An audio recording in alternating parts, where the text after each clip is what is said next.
Assalamualaikum warahmatullahi wabarakatuh. Halo, jumpa lagi dengan saya Bang Jo. Untuk rekan-rekan semua, saudara-saudaraku, ya. Eh, Mudah-mudahan dalam keadaan sehat, tidak kurang oleh suatu apapun, dilimpahkan rezeki, dilimpahkan kesehatan, ya. Nah, untuk kali ini Bang Jo akan memberikan suatu video. Sebenarnya video ini adalah video dari Dr. Sugeng Sugiharto, yaitu seorang dokter yang bekerja di BRIN, Badan Riset Inovasi Nasional, ya. Jadi beliau yang mengerti tentang ilmu genetika DNA. Jadi beliau memaparkan bagaimana sih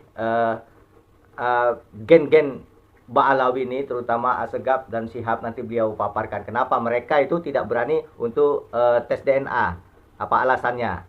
Dan ini beliau nanti memaparkan siapa sebenarnya mereka dan leluhur-leluhur yang cocok dengan kode genetika mereka, kode DNA mereka, ya. Nanti beliau akan menjelaskan terperinci, ya. Jadi nanti tahu kenapa dan apa sebabnya mereka itu, ya, Ba'alawi khususnya Asegaf, Shihab ini tidak berani untuk tes DNA. Ya. Tapi nanti setelah video ini, nanti di statement lain kalau Bang Jo ada waktu, nanti Bang Jo ungkapkan lagi kesaksian daripada pelajar Indonesia yang belajar di Yaman, pembicaraannya dengan Gus Hasan. Jadi nanti ada saling ketersambungan gitu. Jadi yang satu dari sejarah, yang satu lagi dari ilmu genetika, yaitu yang dibahas oleh Dr. Sugeng. Nah, inilah kita saksikan, ya, pemaparan dan pembahasan Dr. Sugeng Sugiharto. Ini video. Assalamualaikum warahmatullahi wabarakatuh, teman-teman. Ketemu lagi kita. Hari ini kita gibah grup GM201, ya. Judulnya sesuai di layar lah.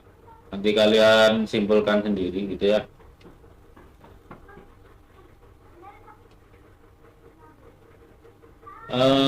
Apa sih ciri khasnya grup GM201? SNP M201 itu ditandai dengan basa nukleotida timin di alamat kromosom Y 12.915.617. Sementara laki-laki lain, saya, kalian gitu, yang bukan haplurus G, ya, itu masih sama dengan Nabi Adam. Di alamat tersebut basa nukleotidanya adalah guanin.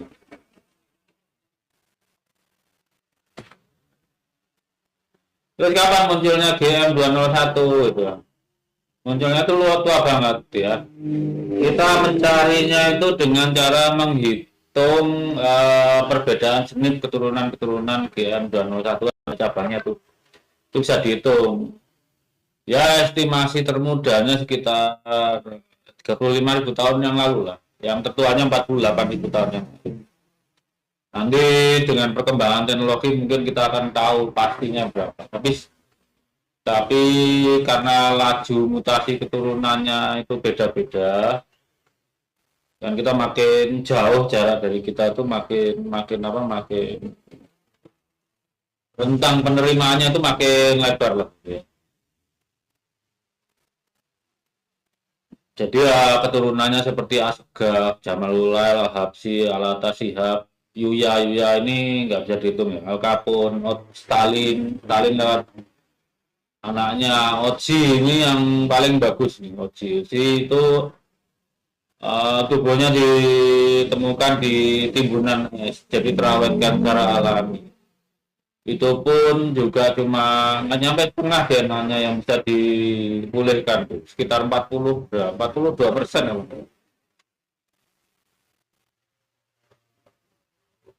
Terus gimana munculnya GM201? Diperkirakan di Kaukasus. Jadi di sana itu negara-negara sekitar Kaukasus. Paling tinggi ya sekitar Georgia. Georgia itu kan kampungannya Al-Habib Yusuf Stalin gitu, ya. Kenapa bisa disimpulkan munculnya di sana? Itu kalau suatu populasi tidak pernah mengalami disrupsi, maka yang paling datang di situ paling awal itu artinya menghasilkan keturunan terbanyak di tempat itu. Beda kalau mengalami disrupsi itu misalnya seperti Amerika Utara itu kan seharusnya Indianya paling banyak, tapi karena didatangi kulit putih banyak yang mati karena perang, tertular penyakit yang sebelumnya tidak ada di kalangan mereka, akhirnya mereka jadi minoritas itu. Tapi kalau seperti di Georgia itu ya atau seperti di Yaman kan, Yaman kita kenal Arab tua, Khatam itu. Akibatnya kan persentase Arab di Yaman tuh, persentase J1 di Yaman tuh malah lebih gede daripada Arab Saudi. Kalau Arab Saudi dominannya kan Arab muda atau dikenal sebagai Ismaili, keturunan Nabi Ismail. Terus apa buktinya kalau GM 201 munculnya ribuan tahun yang lalu gitu? Kan yang itu yang dipersoalkan Muhyiddin situ. Jadi selama ini kan dari sekian ribu tahun lalu itu kan perhitungan lewat keturunannya karena kalau namanya haploid itu ya kakeknya haplogropnya itu keturunannya mau 1.000.000 tahun lagi haplogropnya itu cuma keturunannya membentuk cabang-cabang haplogrop baru tapi haplogrop induknya tetap sama gitu ya. Nah masalahnya kalau kita mencari bukti ketika jasad manusia itu kalau sudah mati itu akan mengalami kerusakan termasuk DNA-nya rusak oleh enzim internalnya sendiri gitu ya ataupun lewat alam proses dekomposisi gitu. Jadi kalau dengan teknologi DNA sekarang yang paling baik itu tetap yang masih DNA segar, yang makhluk yang masih hidup atau kalaupun mati baru saja gitu. Kalau udah ribuan tahun itu yang masih bisa terambil cukup bagus itu yang tertimbun es. Untuk kasus Timur Tengah itu kerusakannya sangat tinggi. Sebagai contoh Yuya lah, Yuya itu kan panjang kromosom yaitu kan sekitar 62 juta basa. Yuya itu hanya bisa dipulihkan cuma 11.000 base pair per 62 juta berapa persennya tuh? Ya, tapi dari 11.000 itu menyimpan informasi mikrosatelit yang bisa menentukan haplogrup induknya Yuya apa gitu.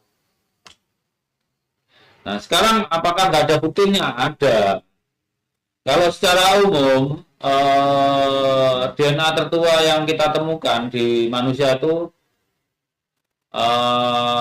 Us-Isim itu, manusia Us-Isim itu 45.000 tahun yang lalu.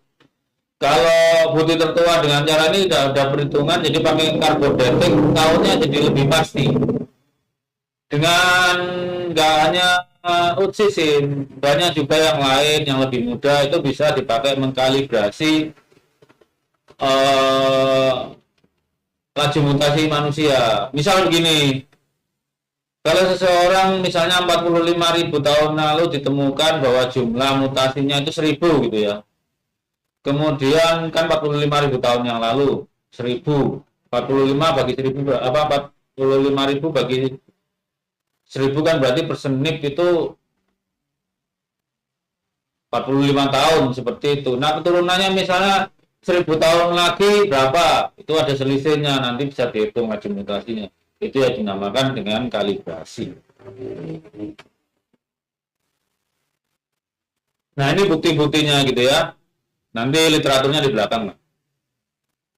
Bukti pertama itu ditemukan sisa jasad manusia di Barcin, Turki dan Kleitos, Yunani. Yang di Turki itu haplogrupnya adalah GL91, sedang yang di Yunani adalah GL166. GL166 ini adalah salah satu cabang keturunan GL91. Jadi 6.400 tahun itu sebelum Nabi Ibrahim ya. Sampai sekarang SNP 91 ya masih ditemukan di Turki, di keturunan-keturunannya. Nah, seperti Muhammad Al-Segaf, Rizik Sihab itu nggak punya L91. Jadi punyanya, tapi mereka semua punya P15. Jadi mereka ini Amul Asgab itu loh. Pamannya Marga Asgab. Bukti kedua 5.000 tahun yang lalu, kira-kira sama lah dengan usianya Nabi Ibrahim ya. Ditemukan sisa jasad di Gua Pelanar, Katalan, Spanyol. Haplogramnya itu GP15 sama dengan Muhammad Asgab dan Rizik Syihab. Mungkin jitnya itu 5.000 tahun yang lalu. Ini sudah jelas lebih tua daripada Sayyid Adnan, dan seni P15 ya ada, tetap di keturunannya aja. Coba Muhammad Asgab itu kalau habis untung jualan HP, cek di Yesek seni P4 di seni P15 nya ada nggak? Pasti ada. Kalau dia beneran Asgab loh. Nah ini bukti ketiga sama juga masih 5.000 tahun yang lalu di Guadenberg, Marnstig, Saxony Anhalt, Jerman gitu ya. Nah programnya juga sama GP15, tepatnya anak cabangnya GL30 sama dengan programnya Muhammad Asgab dan Rizik Syihab. Ya mungkin jitnya mereka lah. Nah ini yang L30 ini lebih tua daripada Sayyid Adnan kan. Jadi coba aja Muhammad Asgab itu suruh cek snip L30 yang biayanya cuma $19. Pasti ada itu. Cuma dia kayaknya pengecut kalau disuruh tes DNA terus mengumumkannya gitu. Ini lebih tua lagi daripada yang tadi 8.300 sampai 7.600 tahun yang lalu. Lebih tua daripada usia Nabi Ibrahim. Ditemukan sisa jasad manusia di Gua Boncuklu, Turki. Haplogramnya itu keturunan GP15 dan GL30. Jadi tepatnya GPF 3359. Kalau ini sepertinya omnya Muhammad Asgab karena PF 3359 itu tidak ada di darahnya Balawi Indonesia, tapi antara GPF 3359 dan GY 32613 yang seperti di Indonesia itu sama-sama keturunannya GP15 dan GL30. Ini sudah jelas lebih tua daripada Nabi Ibrahim. Jadi jasad ini termasuk Amul Asgab gitu ya. Ya Allah, hadikanlah video ini kepada hamba-Mu yang paling beruntung. Bukti kelima, Al-Habib Otsi, si manusia es. Al-Mukarram Habib Otsi ini diperkirakan lahir 3275 sebelum Masehi dan wafat tahun 3230 sebelum Masehi. Karena jasadnya tersimpan sangat bagus di pegunungan di Gunung Alpen karena kalau nggak salah itu. Jadi ya seumuran dengan Nabi Ibrahim lah gitu. Habib Otsi ini termasuk keluarga GL91. Jadi termasuk aminya Muhammad Asgab.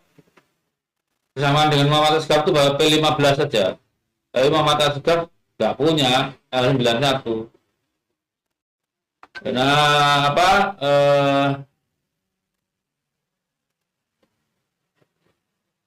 ini kan sudah bukti tuh bahwa kalau dari zaman dulu P15 ada ya keturunan sekarang tetap P15 lah. Nggak mungkin ganti J1 itu. Ini bukti ke-6 Al-Habib Yudya, Ketua Wan Timun, Dewan Pertimbangan Fir'aun. Umurnya kurang lebih 3.400 tahun yang lalu lah. Al-Mukarram Habib Yudya ini mertuanya Fir'aun Amenhotep dan kakeknya Fir'aun Tutankhamun gitu ya. Habib Yudya ini sekalipun di balsam DNA-nya rusak parah. Fisiknya bagus tapi DNA-nya rusak parah. Beda dengan Habib Otsi tadi. Habib Otsi tadi itu dibekukan oleh es, tertimbun es gitu. Beliau ini termasuk haplogrup GP15, tapi karena penduduk Mesir yang haplogrup G itu kebanyakan adalah GM406, maka kemungkinan besar haplogrup Habib Yudya itu GM406 yang muncul 14.400 tahun yang lalu. Kalian bisa hitung lah. Munculnya GM406 itu kan 14.400 tahun yang lalu. Habib Yudya sendiri 1.400 tahun yang lalu. Karena DNA-nya itu banyak yang rusak, sehingga yang ketebak itu jauh di atas dia. Harusnya mungkin GM406 atau GY32612 menjadi yang pasti itu adalah digolongkan GP15 gitu ya. Jadi ini masih garis lurus dengan Bani Asegaf karena G32613 itu moyangnya juga GM406, GL30, GP15 gitu ya. Kan mirip-mirip tuh Segaf sama Yuya. Ya. Ini pertanyaan nih, apakah mungkin Nabi Ibrahim, Nabi Ismail, dan Nabi Muhammad dari haplogrup G?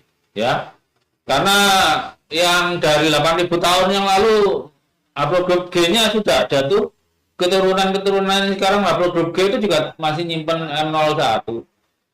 Kalau misalnya Nabi Ismail itu haplogrupnya G, sementara anak lakinya saja 12, apa mungkin keturunannya sekarang itu cuma 4% di Arab Saudi. Dan keturunan Nabi Ismail itu nggak di Saudi loh ya, di Yaman ada, di Irak ada, di Iran itu juga ada. Itu kan pemimpin tertinggi Iran itu kan Al-Husain itu, Ali Khamenei itu. Dan Nabi Ismail ini bangsawan Arab, dia akan dijadikan bangsawan, anaknya laki 12. Sekali lagi, masa keturunannya cuma 4% di Saudi kan? Namanya akal lah, paling ya harus besar lah populasinya, presentasinya. Apalagi Nabi Ismail itu pendatang awal di Mekah, walaupun dari pihak istrinya juga Arab ya, Arab tua. Jadi Nabi Ismail itu punya kesempatan memproduksi keturunan paling lama di Jazirah Arab, kecuali di Yaman ya. Yaman itu J1 lebih tua daripada Arabnya Nabi Ismail. Yang dimana di Yaman itu yang asli itu dibilang Arab tua, yang di Nabi Ismail dibilang Arab muda gitu. Nah, kalau Nabi Ibrahim, Nabi Ismail, dan Nabi Muhammad dari haplogrup JM207. Nah, penduduk Arab Saudi sekarang itu yang haplogrupnya JM207 itu 40,13%. Ya, dari jumlah laki-lakinya kan penduduk Arab Saudi sekitar 32 juta ya, setengahnya kan sekitar 16 juta berapa gitu ya. Kalau 40, sekian persen kan sekitar 6,5 juta orang ya, 6,5 juta orang gitu. Nah, kalau yang haplogrup G cuma 650.000. Nah, menurut kalian peluangnya tinggi mana antara haplogrup Nabi Ismail itu haplogrup JM207 atau GM201? Kalau JM267 itu keturunan Nabi Ismail, itu paling nggak jauh-jauh dengan haplogrup J1 Arab sekarang, sekitar 6,5 juta orang. Itu belum yang digabungkan dengan di Yaman, di Irak, di Iran, di Syria, mana lagi ya, Mesir gitu ya, kan besar sekali itu. Kalau G di mana-mana kecil, yang paling besar di Mesir pun haplogrup G itu cuma 8%. Mesir itu mayoritas E. Jadi lebih masuk akal mana gitu? Apakah Nabi Ismail itu haplogrup J1 maksudnya, dan haplogrup G?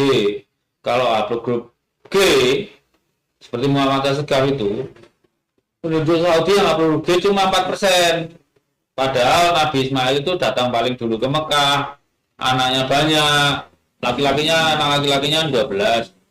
Nah, perempuannya cuma satu, yang konon dinikahkan dengan ponannya sendiri gitu, anaknya Nabi Ishak gitu. Kalau Nabi Ismail itu haplogrupnya JM267, penduduk Saudi sekarang itu 40,18% itu haplogrupnya JM267, kurang huruf F gitu. Oh, nggak sampai 50%, kan ada pertanyaan gitu. Ya, sejak Islam datang ke Jazirah Arab, sekitar Mekah Madinah itu kan jadi pusat peradaban tuh. Banyak cowok datang ke sana loh ya, entah sebagai pribadi merdeka ataupun dibawa sebagai budak. Karena Salman Al-Farisi itu kan kemungkinan besar bukan J1 itu, R1A itu seperti itu memperkaya keragaman haplogrup Saudi modern. Sementara Yaman yang boleh dibilang nggak pusat peradaban, J1-nya lebih tinggi dari Arab, 70% lebih. Jadi akal sehatmu itu mengatakan apa? Apakah Nabi Ismail itu haplogrup GM201 atau JM267? Ingat ya, kalau keturunannya sekarang itu J1, maka kakek moyangnya harus tetap J1. Kalau keturunannya sekarang GM201, maka kakek moyangnya tetap GM201. Jadi kakek moyangnya Muhammad Asegaf, Rizik Syihab, Quraish Shihab, terus siapa lagi? Bahar Smith, itu ya kakek moyangnya 10.000 tahun lalu ya tetap GM201. Seperti tadi dibuktikan, jasad manusia yang ditemukan 8.000 tahun yang lalu ya tetap GM201. Keturunannya sekitar Boncuklu itu ya bro G ya tetap punya SNP M201. Jadi kalau kesimpulan orang waras saja ya, Nabi Ismail itu pasti dari JM267. Karena apa? Bani Sa'ud itu JM267. Bani Tamim JM267. Terus apa Bani Ali JM267. Bani Hasyim juga gitu. Yang Bani Mutairi, kalau keturunannya Profesor Zainab Al-Mutairi itu JM267. Sudah ada 6 sampel dari keluarga Mutairi itu udah tes DNA. Jadi kalau JM267 sebagai keturunan Nabi Ismail, sedangkan ada yang mengaku cucunya dari haplogrup GM201, itu berarti cucu jalur urin, nggak mungkin jalur sperma. Ya kan? Makanya yang haplogrup G itu nggak usah minder lah, sebab nggak usah nyandol-nyandol ngaku ke nasabnya ke orang lain gitu ya. Kalaupun jadi Bani ya masalahnya apa sih? Itu kan berkerabat dengan ketua Wan Timpun, Dewan Pertimbangan Firaun, dan juga apalagi itu juga mertuanya Amenhotep III, juga citnya Firaun Tutankhamun. Nggak memalukan keturunan Yuya itu. Yuyanya juga ganteng, anaknya kan dikawin raja karena cantik, pakai nyantol-nyantolin nasab segala. Makanya Haplogrup G itu pilihannya ya tinggal ini, mending Bani Yuya jalur sperma, tapi yang jelas manusia, Ubaidillah itu jadi manusia, atau Bani Ismail jalur urin. Ubaidillah itu sekelas pupu urea itu. Ya. Tinggal pilihannya itu mereka pilih mana gitu. Nanti repot loh kalau kiamat sama Yuya tidak diakui karena durhaka oleh Nabi Ismail. Nggak diakui juga karena maling nasab. Lah kalau Nabi Ismail aja nggak mau ngakui Balawi ini sebagai keturunannya, apalagi Nabi Muhammad. Kalau udah Nabi Ibrahim nggak mau ngakui, ya keturunannya semua nggak ngakui. Sama Nabi Harun nggak diakui keponakannya, sama Nabi Daud juga nggak diakui keponakannya. Orang repot kan. Jadi Bani Ismail itu nggak bisa. Jadi Yahudi pun juga nggak bisa. Mau jadi Yahudi gimana kalau sama Nabi Yakub nggak diakui sebagai keponakannya? Hah? Itu kan Yahudi KW5 jadinya. Yahudi ori nggak mungkin. Ini pohon keluarganya grup GP15. Ya, B2A itu. Kita lihat di Timur Tengah ada banyak turunan GM406. Sesungguhnya Yuya ya maksudnya di GM406 ini. Ya. Oh, coba Muhammad Asegaf jadi pelopor itu, jangan terus diumumkan. Ya nggak penting keturunan siapa, paling nggak itu dia keturunan manusia gitu. Ya kalau yang lain-lain yang bukan keturunan Nabi ya nggak perlu lah, tes DNA terus diumumkan. Yang paling juga tahu kakek buyutnya aja udah alhamdulillah. So selama ini mereka juga nyari hidup berprestasi nggak modal nasab. Ini pertanyaan klasik sampai sekarang belum ada jawabannya. Haplogrupnya Ubaidillah itu apa? Jadi Ubaidillah itu manusia atau demit gurun itu?